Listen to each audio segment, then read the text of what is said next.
Bonjour, je suis enchantée d'être ici.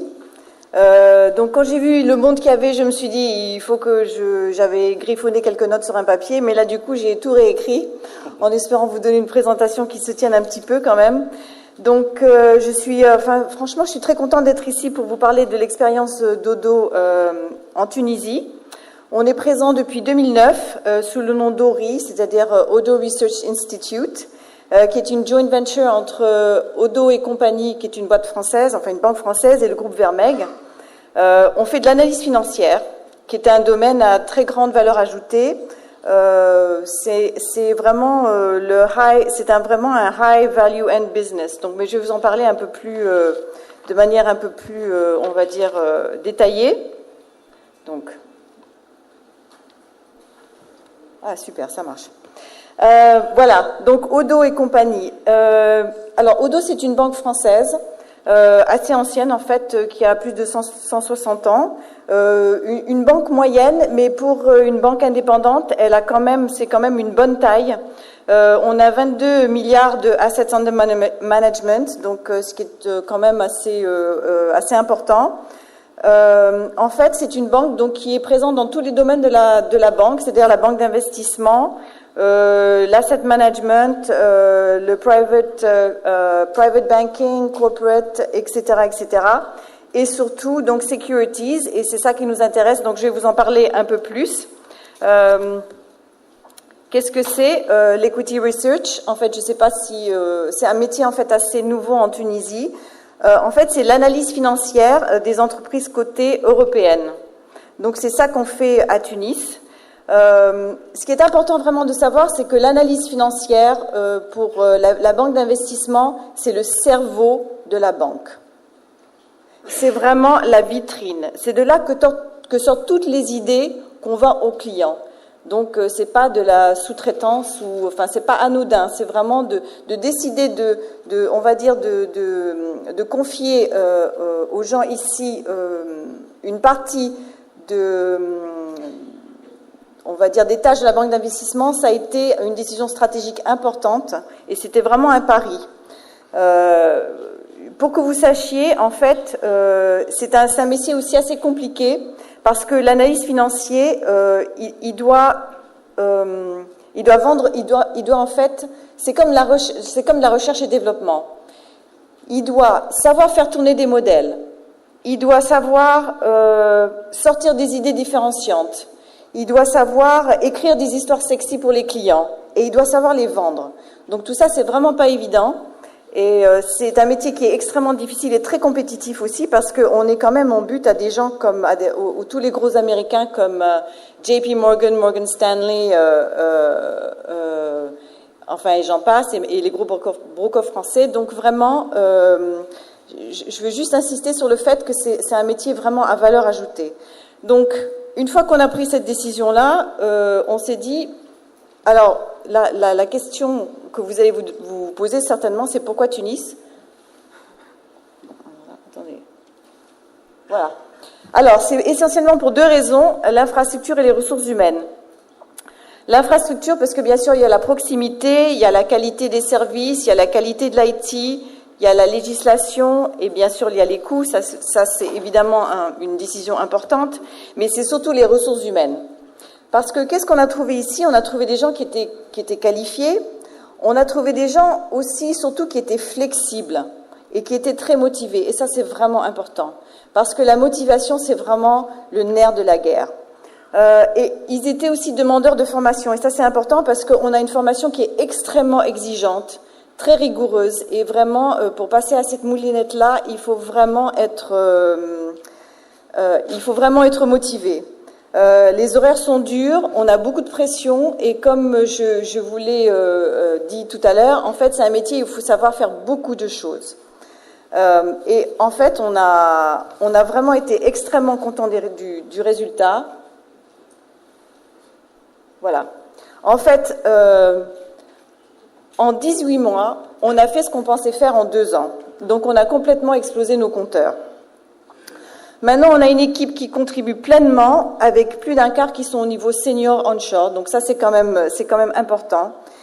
Et la valeur ajoutée qu'ils ont nous a permis d'augmenter aussi la valeur ajoutée onshore. Et ça, c'est extrêmement important. Parce qu'en fait, c'est comme des vases communicants. Plus les gens ici ont une valeur ajoutée, et plus ils permettent aussi aux gens d'onshore d'avoir une valeur ajoutée. Et ça, c'était un objectif qu'on avait au départ, mais on ne savait pas trop si on allait y arriver, on ne savait pas trop de quoi ça aurait l'air, et finalement, ça s'est très bien passé.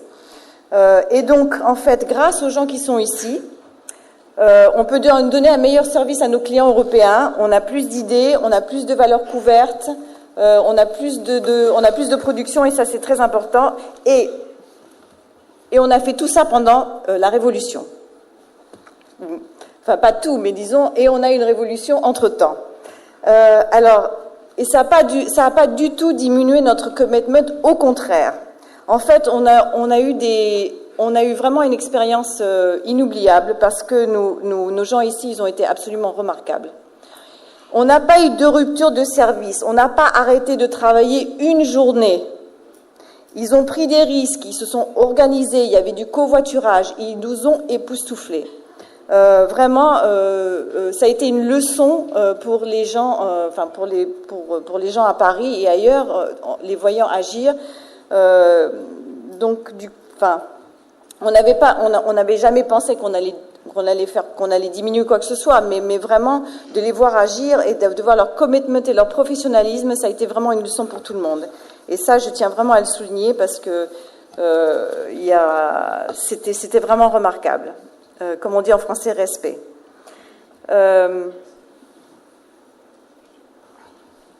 Donc, notre pari de former des analystes ici pour servir le marché européen a réussi. Il a réussi parce qu'il a créé de la valeur ajoutée en Tunisie. Il a créé de la valeur ajoutée en Europe, là où on est. Et ça, à des coûts, franchement, à moindre coût. Donc, ce que je peux vous dire en conclusion, c'est qu'on est là pour rester. On est très content d'être ici, et on continue à croître le business, et on espère le croître de 30 à 40% par année. Voilà, merci. Madame Davis, si vous permettez, un petit mot sur la collaboration avec la SSI tunisienne Vermeg. En quelques mots, je sais que vous êtes pressé, mais, un petit partage de cette expérience, s'il vous plaît. Franchement, c'est une expérience très positive. Parce que c'est vraiment important d'avoir un partenaire local qui tient la route, qui en fait, il y a plusieurs raisons à la réussite de cette joint venture. C'est que d'abord, Philippe et Badr s'entendent très bien. Ce sont tous les deux des entrepreneurs, ils ont les mêmes réflexes, ils ont la même manière d'agir, ils ont les mêmes attentes des gens. Ça, c'est la première chose. Et la deuxième chose, c'est qu'il y a aussi une relation de confiance qui s'est établie entre eux. Et donc ça nous a beaucoup aidés. Et en fait, Vermeg nous a ouvert beaucoup de portes et nous a donné aussi accès à des services, à une infrastructure qui fonctionnait. Et ça, c'est très, très important, parce que c'est évidemment, quand on a deux équipes comme ça qui sont une à Tunis, une à Paris et ailleurs, ou plusieurs équipes sur plusieurs plateformes, il faut que tout ce qui est IT et infrastructure suive. Pour servir les clients européens, il faut que quand un associé tunisien appelle un client européen, il ne faut pas qu'il y ait des problèmes de lead, il ne faut pas qu'il y ait des problèmes de connexion, il ne faut pas qu'il y ait de différence dans le service qui est donné. Donc tout ça, ça nous a beaucoup aidé. Voilà. Ça répond à votre question ? Oui, merci madame. J'ai retenu aussi qu'il fallait faire des présentations sexy. Absolument.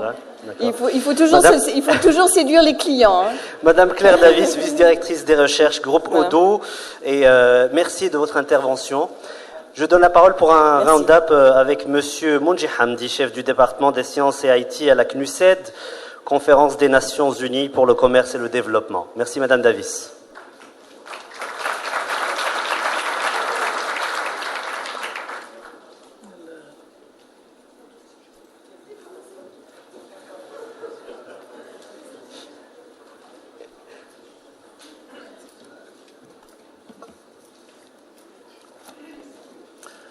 Thank you very much, and good morning, ladies and gentlemen.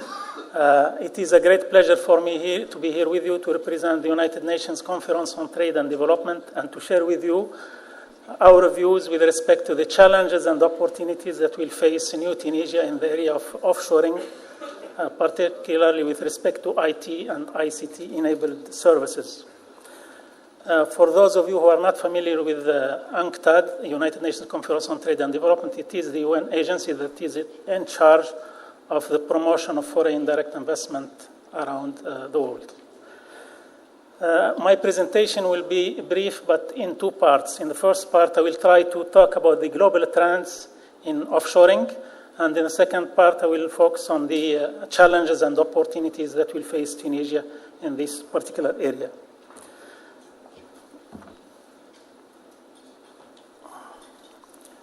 For offshoring of IT and ICT-enabled services is a relatively new phenomenon. It has been evolving at a very rapid pace. It has great potential for both exporters and importers of the services.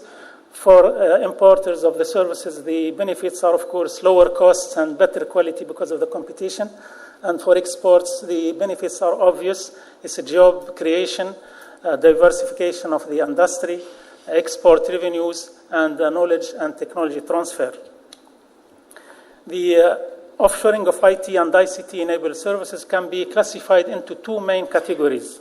The first category is information technology offshoring, usually known as ITO, which involves programming, system integration, IT infrastructure management and maintenance, IT consulting, software development, data processing, IT support services, and content management and development. The second major category of offshoring is ICT-enabled services, usually known as business process offshoring, or BPO. It involves front office services such as call centers and customer contact centers, back office services, data entry, human resources, payroll, finance, and accounting and procurement. Here I should say that Tunisia is focusing more on this second part of BPO and less on ITO.